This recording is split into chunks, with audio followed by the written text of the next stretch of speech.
তাই গুরু চরণে মন রূপী খুঁটিটাকে বাঁধতে হবে। সাধন ভজনের রজ্জু দ্বারা মন রূপী গরুকে গুরু চরণ রূপী খুঁটিতে বাঁধতে হবে। গরু যদি দড়ি ছাড়া হয়ে যায়, এই গ্রাম ও গ্রাম সে গ্রাম 5 গ্রাম ঘুরে বেড়াবে, আর তার সঙ্গে গরুর মালিকও ঘুরে বেড়াবে। এই মন রূপী গরুটা যদি গুরু চরণ রূপী খুঁটিতে বাঁধা না পড়ে, তাহলে মন চতুর্দিকে ছুটে বেড়াবে, ভজনের ধারায় প্রবেশ করা যাবে না। আমার গুরুদেব, আমার গুরু পরম্পরা কিভাবে কি পদ্ধতিতে ভজন করে আসছেন, কি তাদের পথ, সেই পথটা আমাদের অনুসরণ করতে হবে। তবেই আমাদের ভজন, তবেই আমাদের পূজন।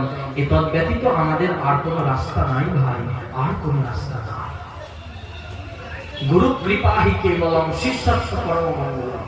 তিনি একমাত্র আমাদের কৃপা করে পরম মঙ্গল করাতে পারেন।